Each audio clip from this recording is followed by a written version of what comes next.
Worries growing for the Conservatives. Nigel Farage is getting closer in the polls. Yeah, Reform, just 2 points behind the Conservatives. We're going to be discussing all of that.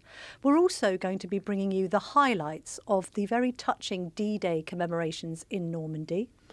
One of the first videos I saw this morning was an incredibly touching film by the Liberal Democrat leader about caring for his disabled son. We'll be discussing politics and the personal. And we'll be asking a central question that many are asking themselves today. All of us. What on earth has gone wrong with Welsh Labour?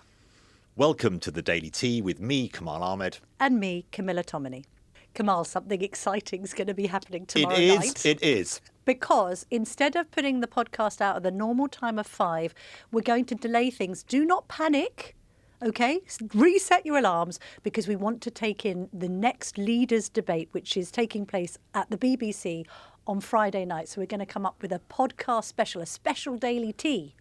Bit later in the evening, but the reason we're going to wait is because it's going to involve Nigel Farage, Angela Rayner and Penny Mordaunt, among others. But those three feisty characters, goodness me, it's going to light the blue touch paper of this election. Or the red touch paper, or indeed touch paper of any other political hue. Yes, because we're very balanced here. We're very balanced. I'm rubbing my hands together with glee already at this idea of Farage and Rayner and Mordaunt all going at each other. So we're going to be in the spin room, aren't we, Kamal? We're going to be picking up all of the big beasts that are spinning on behalf of all of the different candidates. This isn't like Sunak versus Starmer. This is a 7-way, all of the parties going hammer and tongs together. So we look forward to bringing you exclusive takes from the night.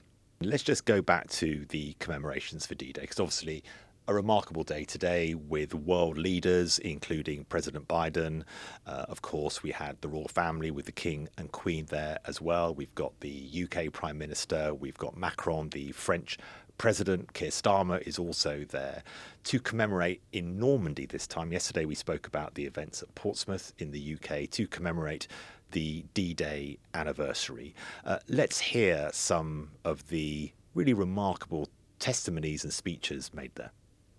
Well, I was in various convoys and saw ships going down.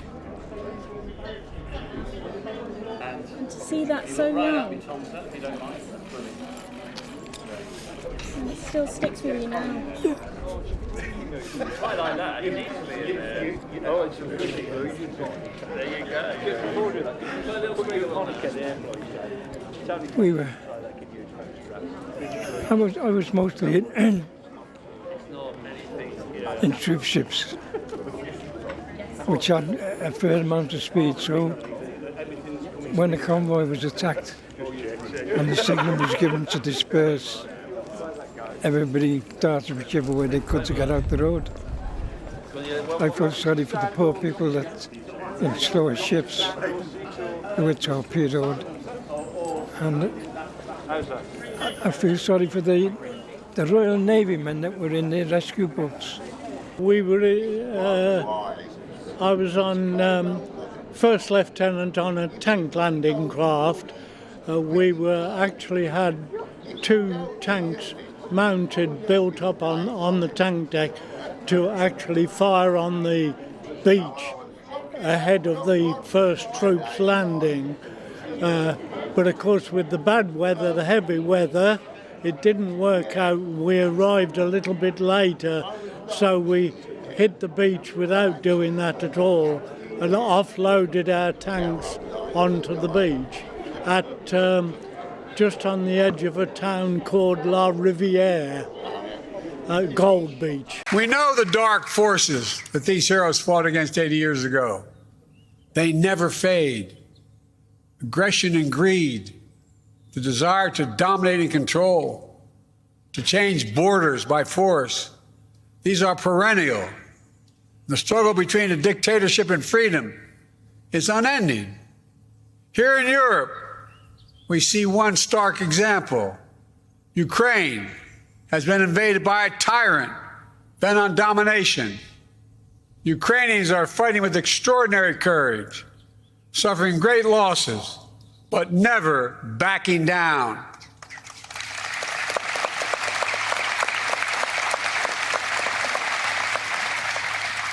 They've inflicted on the Russian aggressors, they've suffered tremendous losses, Russia. The numbers are staggering. 350,000 Russian troops dead or wounded. Nearly 1 million people have left Russia because they can no longer see a future in Russia. The United States and NATO and a coalition of more than 50 countries standing strong with Ukraine. We will not walk away.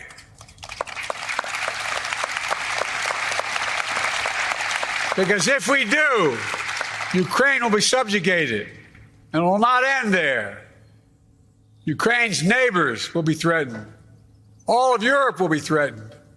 And make no mistake, the autocrats of the world are watching closely to see what happens in Ukraine, to see if we let this illegal aggression go unchecked.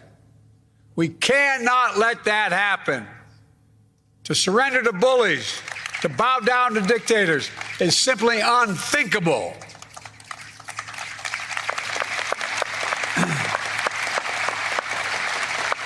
Were we to do that, it means we'd be forgetting what happened here in these hallowed beaches. Make no mistake, we will not bow down. We will not forget.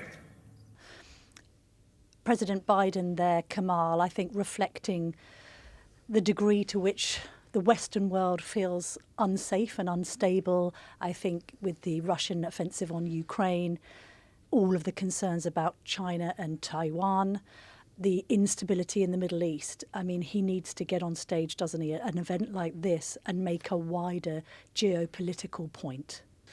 All these anniversaries, which mark various amazing moments in the Second World War, are often used by American presidents to say whether or not they are still leaning in to standing behind Europe. And the fact that Biden said that, given the American election ahead and Donald Trump, who may win, may not have the same view of leaning into Europe. I think it was significant that Biden used this platform, as have many American presidents before him, to say that Europe still matters. If you want to delve further into what has been going on both in Portsmouth and in Normandy today, I cannot encourage you more to go on the Telegraph website, because we've got videos, we've got extraordinary imagery, particularly those poignant images of the graves and how far they extend along those northern beaches. First-hand testimony from veterans. We've got everything and then some on the Telegraph website, so I do urge you to go on there and read some of these very astonishing stories. Really remarkable event.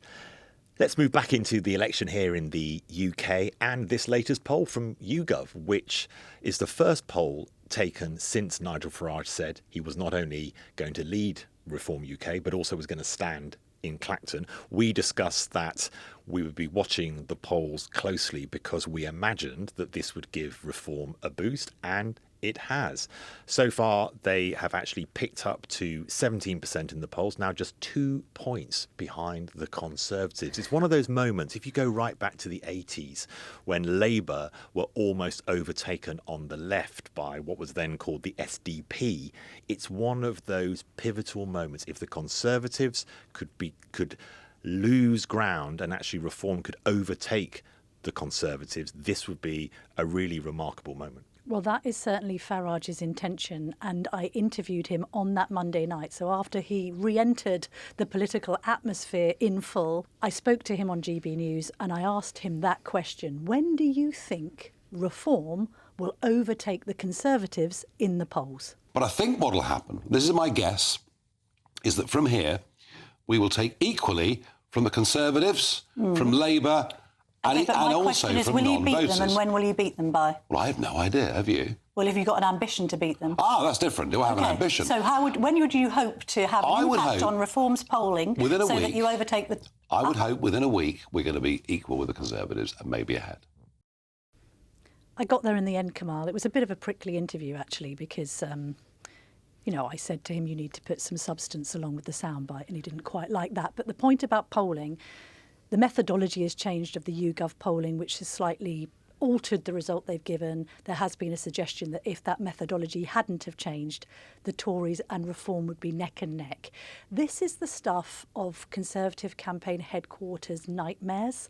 Like, imagine, as we speak, heads are exploding, people are running around, panicking, because this is, unforeseen, unprecedented. What other adjectives should we use to describe the damage that Reform is causing, not just by the way the Tory party, but the future of conservatism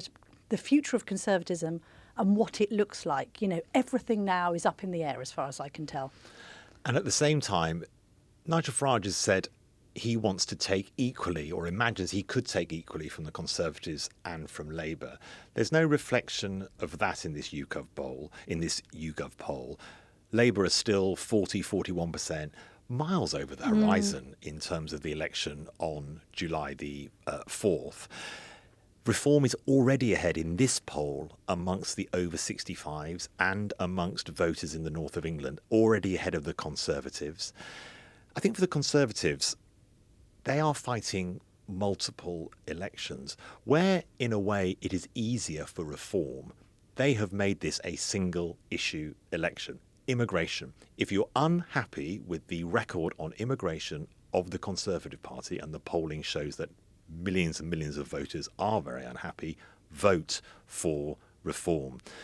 The problem for the Conservatives is that they are also in a battle with Labour, but actually in a funny kind of way. Labour have almost got their lump of voters at 40%. But also with the Lib Dems, for example. Many, many seats that the Lib Dems are fighting on. And I think that for Rishi Sunak, how does he frame who he is? In the campaign, in the TV debates, and in our interview with him, this notion of him being a decent person, somehow less divisive, I think that's the only way he can really try and say, I am different from Nigel Farage. I'm interested, Camilla, in what you said about Nigel Farage being quite prickly with you in some of the interviews. You've met him quite a few times. Will he be able to sort of maintain momentum throughout this campaign from speaking to him? Look, he's full of energy, and so is his team, and he's loving this. He loves being among the crowds. He loves being asked for selfies. He's a showman, but it's a bit like Boris Johnson all over again. Great campaigner, but can you govern? I get the point that he doesn't need to govern because he's not going to be in that position. In fact, there are question marks over exactly how many seats Reform will win. When he talks about, I can also nick Labour votes, I take your point, although it's a pretty unashamed appeal to the red wall. This country has failed you. I'm going to give it back to you. We talked about this before. And by the way, it's quite a nice middle class offer as well. Not quite this whole Britain's broken, but it's more like nothing works anymore. The NHS doesn't work, our borders don't work, hospitals don't work. We generally are faced with a computer says no attitude when it comes to demanding customer service. The roads are full of potholes. That mentality, which isn't quite red wall, it's also quite blue wall, that could have appeal. So let's see where that goes. It'll run and run, and of course we'll see him on Friday. It'll be important, yes, for the debate, the BBC debate that we've already mentioned. Let's get into the Liberal Democrats, because we haven't spoken that much about them. They are much more of a threat to the Conservatives in many, many more seats than Reform are. Yes. The Liberal Democrats, if we look at the polls at the moment, are going to win far more new seats than Reform. But today, when I first got online onto my phone, actually something rather different from the Liberal Democrats, this amazing video by Ed Davey, a very personal video where he spoke about getting up early so that he could care for and have breakfast with his disabled son, John, who is 13. And you saw these remarkable pictures of them together in their kitchen at home, showing just some of the wonders. And let's never be negative about so much of caring is the joy of having those relationships that are built very differently from some people's relationships, but also that it is hard work and that there is a real difference to how your life looks and feels if you are caring for somebody, a disabled person, or for other reasons. Let's just hear a little bit of it. Right, lunchtime. a typical day look like for you, Ed? It's busy. A lot depends on what carer help we've got, but I'm always involved in John's care. I like to be the one who gets John up in the morning, so he sees me. I get him up because he can't walk. Come on, my sweetheart. Come on. We're going to have some lunch. We have those games with him because it enables him to speak and to practice communicating.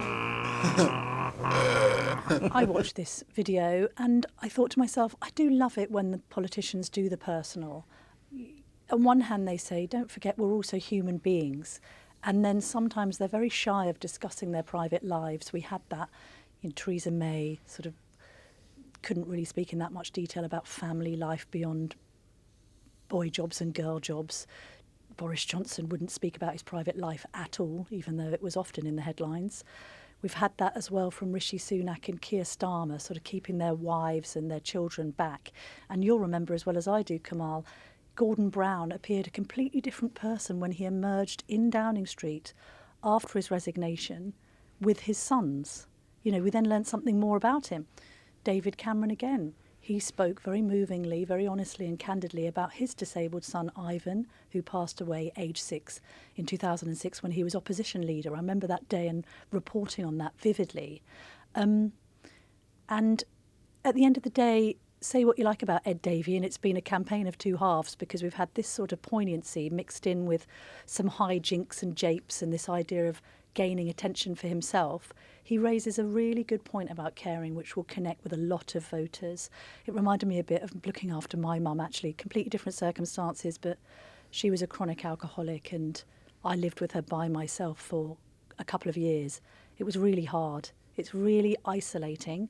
And the authorities are sort of, obviously it was known to my mum's GP and things that she had a drink problem, but they would have looked and said, well, her daughter's with her, so that's fine. Leave them to it because they've got enough to worry about. So you feel quite alone. It's thankless. It's a thankless task. And I think if he is saying things about carers being given more support, that's going to be in the Lib Dem manifesto, he says. And I think the Lib Dems will connect on this because he's saying that there should be a new carers minimum wage, an increase to carers allowance so that unpaid carers receive more financial support, and that the party would bring in a statutory guarantee of regular respite breaks for unpaid carers. Good policies. And as well, I think they can hold the opposition's feet to the flames because I tell you what, I haven't heard anything about this election campaign compared to 2017 and 2019. Nothing on social care. Politics has failed the whole idea of social care. It's oddly in this country dealt with separately from the NHS. We talk correctly a lot about the NHS and primary health care of that type. We talk far too little about social care. It has become one of those third rail issues. You know, if you touch it, you get electrocuted. That politicians are too frightened of. We have to have an honest conversation in this country about the support we need for our caring responsibilities, not for just as our population ages, but generally how we ensure that we have a joined up set of policies that bring together our primary care and NHS with social care and people with caring responsibilities. Because just like you found with your mother, Camilla, too much is put on the individual. And it's wonderful to see what Ed Davey has done. But obviously Ed Davey comes from a background where there is at least some degree of economic security. You see his nice house and he's got, you know, obviously wonderful family and friends that he also talks about. But lots and lots of people are not in that situation. Just on his campaign, I think you're right that it's probably an and. I think he has been, you know, some people have taken the mickey out of him a bit. He's been doing these sort of stunts and falling off paddle boards and all that kind of thing. I think, though, there's a very different campaign going on for the Lib Dems here. If you look in the local seats, they are piling up the poll leads in some pretty significant marginal seats fighting the Conservatives. You look at Jeremy Hunt's seat, which is a Lib Dem marginal. YouGov are now saying that the Liberal Democrats are likely to oust Jeremy Hunt, obviously presently the Chancellor. They're saying that YouGov polling at the moment is suggesting that the Lib Dems could win 37 seats extra on July the 4th. And we are talking, rightly, because of the big pivot on the right, could Reform win 3 seats, 5 seats, maybe 10, who knows. The Lib Dems could well sweep away a lot of Conservative votes in the south of England. Yeah, they're like the silent assassins. We'll wake up on July the 5th and say, how on earth did that happen? A bit like Cleggmania. I did message Ed Davey's office. You know, I'm always working hard to get the very best people. So Yes. I did message Ed Davey's office this morning saying that Ed should come and speak to the Daily team. We would welcome him here with a big yellow teapot, which he'll It's obviously true. Yes, love. of course. We have his actual brand colours right here in front of us. So, Kamal, let's agree it's been a good day for Ed Davey, but a bad day for Vaughan Gething, the Welsh First Minister, who has lost a no-confidence vote, 29 to 27. So, look, it was close. Although this was tabled by the Tories in response to two different claims against Gething. First is that his leadership campaign, he obviously was installed after the resignation of Mark Drakeford. That campaign took 200 grand from a company whose owner was previously convicted of environmental offences. Gething said there's nothing wrong with what they've done, but that's been the reaction not just of Tories but some of his colleagues. Also, he suggested that he might delete some WhatsApp messages that he sent during COVID. And what's interesting is, yeah, you could say it's a Tory offensive against him, but a couple of his own colleagues called in sick, weren't there for the vote, so weren't showing confidence in him in person anyway. Very tearful he was ahead of all this, dabbing his face with a handkerchief, which I thought looked a bit hammy. Has he gone to RADA in a previous life? But there you have it.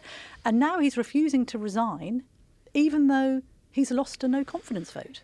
He seems to be in a somewhat untenable position, and this does raise UK-wide issue because Sir Keir Starmer has backed Vaughan Gething as leader of Welsh Labour. To be very frank, and this was quite similar to Humza Yousaf in Scotland, who leader of the SNP, who quit recently. Also Vaughan cried. Gething, yeah, also cried while he did it, yeah. Vaughan Gething doesn't seem to be very good at counting. It's a very slim majority for Labour in the Senedd. He broke ties with Plaid Cymru, the Independence Party in Wales, so he lost that support. And I'm always concerned in situations where there seems to be a degree of arrogance amongst the leadership that I believe I should do these things and you can't vote me down. So, two big questions. The question for Keir Starmer, does he want Vaughan Gething, despite losing a confidence vote in the Senedd? Does he still want him to be the leader of Labour? That's the question for him. And then the second question is for Gething. Is he going to ignore that and not do what I would consider, and I think many voters would consider, to be the right thing? If you are the head of a parliament, devolved or otherwise, and you lose a no-confidence motion, resignation surely has to be the next step. Take responsibility. I completely agree with you. Also, the Tories have kind of landed the whole, well, if you want to see what a Labour government would be like, look at Wales. They've kind of landed that. Rishi Sunak used that line in the debate, didn't he? And he talked about the NHS. He said that waiting lists were 40% higher in the NHS in Wales. I don't think, by the way, it's clever to use percentages. People don't understand them. He should have been a bit clear about it and basically said that the number of people who have been waiting for more than 2 years for treatment in Wales is, would you believe, 20,000 compared to 232 people in England, and England's population is obviously vastly larger. There's also been failures in the Welsh economy in general. I think their growth rate is 1.3% of GDP, even though they get £1.20 into the coffers, which is more than even though they get £1.20 to every pound people in England get spent on them. So that seems to be economically illiterate. And schools in Wales are doing really badly. They're at the bottom of the UK rankings in maths, reading and science. I can see a little gap here, actually. You're quite right for Sunak, that when Keir Starmer goes on areas where Labour are strong, the health service, education, Rishi Sunak can just keep pushing back and saying, where you run the country, Wales, these things are not so good. So there's a bit of a gap there for him.